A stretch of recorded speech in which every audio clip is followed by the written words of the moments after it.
I was gonna say like why not CNN but what? Who cares? White Truth Right is about a future movie or something coming out or No. okay. It's not about any movie. It's not about the movies I've made in the past. It's a confession of sorts. Okay. I mean about you cheated on your wife. You No. plagiarized. I would never do that. No. Plagiarized something. It's about a movie I made that nobody is aware of, even though they've seen it. Okay. Is that intriguing? Do I have you intrigued? Well, I mean, see if I understand what you said. It's about a movie you made, no one knows you made. Is that what you said? That's right. It's a production. Like, some of you put, like, you didn't put your name on it? Like, at the end, you put, like, a fake name? Oh, no. I made it. Like Alan Smithy, like that That's right. thing? No, I didn't. There was no name put on it. Why? Why would there be no credits? What do you mean? Because there are some things that you just can't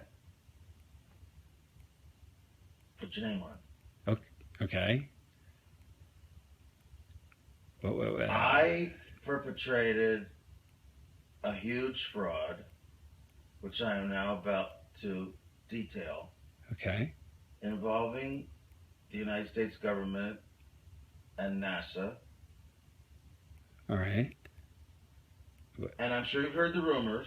The moon landing hoax? That's right. That the moon landing was fake. The moon landings all were fake. And I was the person who filmed it. You're serious and okay. I am serious. I'm dead serious. Because I only have this certain amount of time with you, and I'll talk about whatever you want. This isn't some type of joke or no, it's not film within a film thing. Not a joke. Nope. Okay. The conspiracy theorists were right on this occasion. Why? I don't know about Paul McCartney's death, but this they were right about. Okay. Why in God's name I don't know what to ask you first. Why the hell, if you're telling the truth, why would you do it? Why are you telling me? I mean, what the? Don't you think it's important for people to know the truth? Yeah, yes, certainly. They had a massive fraud, an unparalleled fraud perpetrated against them. They should know. Okay. I mean, they're already suspicious of the government. They may as well have their suspicions confirmed. Okay. And justified. And why now? I mean, we're almost at the 30-year anniversary. What took so long? Why, if this is true, why? I won't go into that. It has to do with personal. Okay. Evolution and influences. And, I'll go into that. Is that why you look a little haggard right now? Because you look a little worn. No offense. Well, also, yeah, because I haven't been taking care of myself too well. I've been drinking a lot, but. Is that because of the stress of this? Of course, stress, guilt, just conflict of all kinds. Wow. I mean, so you feel bad about this, clearly. I mean, this is not... I do feel bad about it. I also feel proud of it. It's a terrible conflict. Because you've pulled off one of the greatest hoaxes ever because of your... And because I made a film, if you want to call it a film, which I consider to be my masterpiece. And you can't take credit or even talk about it as Hereby, you are now. I'm hereby taking credit. Right, but you can't actually go out. You're doing when people see this, you'll be dead. Until 10 years. Right, or 15, yeah. After my death. So you can't talk to Roger Ebert about it. Does that frustrate you? I have to pay the consequences for the decision that I made many years ago to go along with this. Like a deal with the devil. It's Faustian, to be sure. And is that why you got such power in Hollywood? I mean, that would explain that. Why I have the freedom I have, that was part of it, yes. So they said, do this moon thing and we'll give you... When I made Spartacus, I didn't have this kind of freedom. Right. But I have it now. So what came first, the genius or the fraud? What was NASA's doing? Well, what came first, the genius or the fraud? I mean, did the fraud enable the genius, or was the genius released I'd like the fraud? to think the genius came first. Right. But some frauds are hard to bypass, especially if you have an ego and you're an artist and you're presented with a challenge, the likes of which you've never seen and will probably never see again. You don't even think of the morality of it. You're just completely swept away by the flattery of it and the juices inside you, which make you want to do it as the artist you are innately. You don't think of anything else. What a conflict. I mean, gosh, I can't imagine being presented with that opportunity. On one hand, I really would want to do it, but then I'd probably say, well, I'm committing a crime and lying and... It depends, but my guess would be, no, if you're good, you would do it. I discussed this with Levinson, Barry Levinson. Right. I discussed it with... Oh, he made Wag the Dog, right? Yeah. Yes.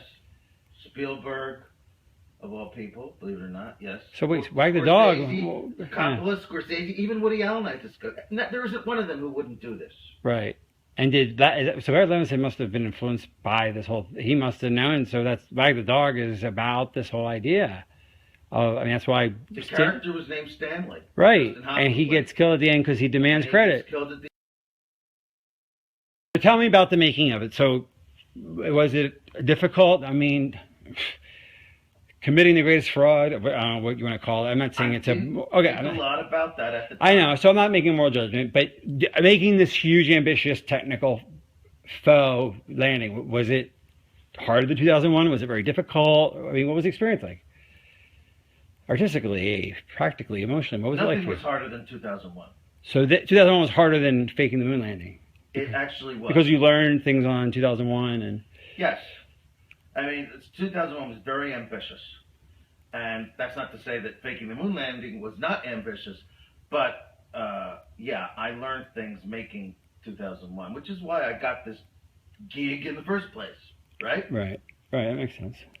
So what was the... But it was easy for me because, well, first of all, I didn't think a whole lot about the morality of it, as I said. If I had, I might have been more hesitant, more stifled in my work, but I didn't. And I could see that Neil was, actually. He was bothered by it. More than Buzz Aldrin or anyone else involved? Yes. Yeah. Okay. Yes. About because in a way, everything was going to center around him. He was the one who was supposed to come down off the ladder and announce the step for mankind and what have you. He sensed that this was going to be a life-changing experience for him, and I mean on a major scale. Actually, he was rather tortured by it the rest of his life. Really? I mean, is that why you didn't give interviews? Yes, and in fact, that actually began to affect my own perception of it, watching what happened to him. Okay, in what way? Just seeing the deterioration of him? And I mean, was he depressed or? He was depressed. He was drinking heavily, bitter, scared, just phobic, avoiding people. And that guy Bart Sibrel or somebody tried to get him to swear in a Bible. I mean, when I say he affected me, that's why there was so much time in between films for me. Between Full Metal Jacket and between The Shining and Full Metal Jacket was about 6 years. Between Full Metal Jacket and Eyes Wide Shut is 13 years. Yeah. And a lot of that time was spent just like just emotionally processing? Yes. It became very conflicting for me. I was proud of my work, but at the same time, and this was a lot because of Neil's influence. Not consciously. He didn't do this to me consciously. But I spent a lot of time with him, and each time I did, I became more and more bothered, troubled by my own participation in this. Okay. Well, what would he say? I mean, did he explain the source of his depression? He was on the verge of tears. He did not cry. I won't say he cried, but he was on the verge of tears so many times because of what he did. I mean, what he participated in. It's almost as if he thought up the idea, you know? Right. He felt that guilt. He was almost used, really. Okay. But he's the one who felt the guilt. I'm sure NASA did not feel that much guilt. And, I mean, why did he go up? I wonder why. Because they promised him a seat in 3 years when they figured it out. They kept lying about it being possible. So why do you think he did it? Why did Armstrong do it in the first place? He thought, they kept saying, we'll be ready in 3 years and you'll go then. Just lie now and we'll go in 3 years. The funding will keep going and we'll figure this out and you'll go. Oh, actually go. Right, okay, yeah. And okay. they were lying, Yeah. and they figured it out. And he got really, so cynical. Got it? Okay. So why did Armstrong go? I mean, he was such a moral, principled man. Why would he go on a fake moon mission? I don't believe that. Well, they strung him along because they led him to believe, oh, don't worry, we're going to have the money in a few years, and we'll actually go, and then you will go. They'll have. Of course, You mean they'll have the technology in a few years? Yes. Okay. They will have enough. They will be able to actually perform the miracle of going to the moon. And yes, he would be in the saddle. So in other words, okay, let's make this clear. Kennedy set a deadline, psychological deadline of the 60s. They knew they couldn't beat it. Right. But They they would could- be they great could- PR if they did. Right, and if they did, you're saying they sincerely thought that they would really get there within a few years. I believe, yes, they did think so. Because that's what that's... Although some didn't. There was a difference of opinion. There were some that just believed honestly that we will never be able to get there. There's just no chance.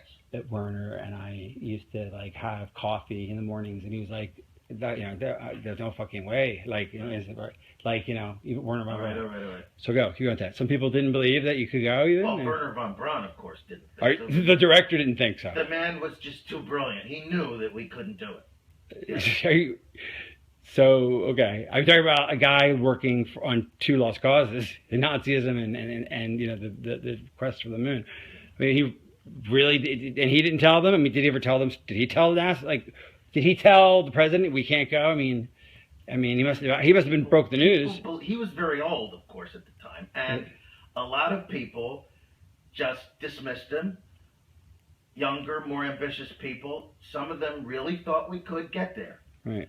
Or wanted to believe it. Maybe on a conscious level they knew we couldn't, but they just wanted to believe the impossible because they were so full of themselves. And so full of the dream. Yes. The dream was very powerful. And that's what beguiled Armstrong. Here is a noble stand-up guy, and he didn't want to be part of the lie, but he knew he'd get a seat if he played ball on when they actually did go up. He was too good for this. But that day never came, obviously. That day never came. And what did that do to him? I mean... It gradually destroyed him, I think. Okay. He deteriorated. Like I said, he drank a lot. He was full of self-recrimination, and so was I. Well, mainly from his influence. It's like I caught it from him. And now tell a story about, I talked to him one last time before his death, and he made me promise to get this news out. It was too great. It was, one last story. I died before him. Okay, one last conversation right? The last conversation you had was about 3 months ago. Right. And he said that, that he he's going to write a letter and put it in a drawer, and maybe his wife someday will give it out. But he's like, all right, Stanley, you're a media guy. You got to tell the truth one day. Right before. But he urged me to tell the truth. He couldn't because of reasons that because he was a government employee his whole life and he had a government pension, and here I am a millionaire. You can afford to, Stanley. Tell the truth. I still get a government pension. You know what I'm saying? And that's been eating on you to do this. And that's why you're not doing it now. You're doing it 15 years from now. Or whenever. In other words, you're telling this. That's why you're not announcing on CNN. It's because you're going to honor his wish. But you're not ready for it now to come out. But you're doing this for now. Why am I putting it off? Because I think I'll be... Because you don't want your family... You want to be dead. Right. And you want your family to have 15 years on it. Your wife will probably be dead and your kid will be grown. Right. You want distance from your legacy from this truth. That's it. Okay. Right. So, what happened? So what really motivated contacting me as a filmmaker was I talked to Neil, okay, and I really felt guilty, and that's why I arranged for you to interview me because I wanted to blah blah blah blah. Let's talk about the motive. So Neil really got to you. I mean, it sounds like he's the impetus of this entire confession in a way. I mean, it's like a theme. Like, so he really Yes, he made you influenced me. become circumspect about this. He even virtually begged me to reveal all this. He couldn't do it himself. He has a pension to worry about. I had basically nothing to lose. I'm, an established filmmaker, not involved with the government in any way except for this one job. And I made my millions. I'm really basically set for life. I'm almost 70. But you still must fear one thing they can do to you, which is, I mean, I don't know. Do you ever? I mean, you obviously. Do you ever worry about them killing you because of the secret? I mean, you have become a bit of a recluse. I don't know. With the Yeah, Garbo, Howard Hughes, J.D. Salinger, and me, right. and to some degree Neil. But did they? I mean, did any of them think that the government was out to get them? And I'm not saying you think that. Do you? I mean. The government obviously said they'll kill you. I mean, obviously, the government said we'll kill you if you say anything. I mean, that's a standard top secret sort of penalty. It's understood, even if it's not said. Right, but they did say it to you, I presume. Yeah. They did. I mean, the government they said basic. So it they wasn't. They tried to be cute about it, but yeah, it was said in no uncertain terms. So why are you? So can't this get you killed? Well, that's why I'm delaying it. Okay, the 15 years thing. This is not going to be seen. Okay, until for another 15 years after you're dead. Well, no, that's if you die tomorrow. You're not going to die tomorrow, clearly. I'm sorry. Okay, try again. Yeah, it's okay. So why you could get killed by doing this? This could kill you. Why are you doing that? That's. Well, this is not going to be seen until because of our 15 years after my death. So now that's why you signed the NDA and all these. Okay. That's right. All right. Well, that makes sense now. Okay, I understand that now. All right. It should be known, but I want there to be some kind of cushion for my family. 15 years seems like a good number. Okay. All right. After my death, 15 years after my death. But okay, so let's take a step back. You're making this tape out of an effect Neil had on you? I mean, Armstrong sort of influenced you? Very much. Sometimes it just takes a catalyst. I mean, somewhere inside you know what's right. Right. I mean, I went for years just thinking I was doing the right thing, just through my art. And then something comes along that you don't even recognize as a temptation because you're so swept away by your own ego. It took someone like Neil Armstrong and distance and time to hammer into me what this really meant about society, about myself, about the human condition even, which is what I'm about. So you must feel very proud and very guilty and proud of this thing. I mean, yes, conflicted. I mean, I still think maybe it's a terrible thing to say, maybe not, but I look at that or even think of it, I just remember it, and I think this was my fucking masterpiece. Yeah. I still think so. Right. I mean, it's the greatest. Despite its flaws, it's my goddamn masterpiece. It's better than 2001. It's better than Paths of Glory or Clockwork Orange or Barry Lyndon or Dr. Strangelove. All of which I love, but and you're included now. That's the moon landing itself, and what a triumphal story that is. Were you involved in any of the other missions at all, or is that just the one? I mean, would they just take your thing, or was it a one-off, or did you do them all? I mean, you just did 11 and 13. They brought you back after 12 failed. Okay, just to do 13. That's it. And Neil helped you with that. So was it just a one-off? I mean, you just did them. Did you do them all? No, I did 11 and 13 as well. You did 13. Okay. Not 12. Why is 13 a failure then? Why did you? Well, they brought me back. And why? But why did you make it? 12 failed. 12 failed how? What do you mean? How did 12 fail? You told me 12 failed. How did it? I'm asking you in character. How did 12 fail? Tim, can we stop? Nobody watched it. No one cared. Oh, okay, yeah. Okay. I'm sorry. Okay, so you did 11 and 13, but why 13? Why'd you make 13 into like a failure? Why did you? Because 12 was a disaster. I mean, What do you nobody mean? Why? cared anymore. Did it? 72. Oh, By then, it was old hat almost. People just didn't care. And that's why they had to play golf up there. okay. So I mean, as if golf was the was watchable. okay, I mean, okay, if they'd had a horse race, that would have been watchable. that's true. But a golf match, I mean, a golf game on the moon. Right. Okay, so they weren't getting the ratings. That wasn't my idea. Okay. I will not take credit for that. Okay, so it was really a ratings issue. That if they 12 didn't pull the ratings that 11 did, and so why did you come up with 13 storyline? Like, how'd that happen?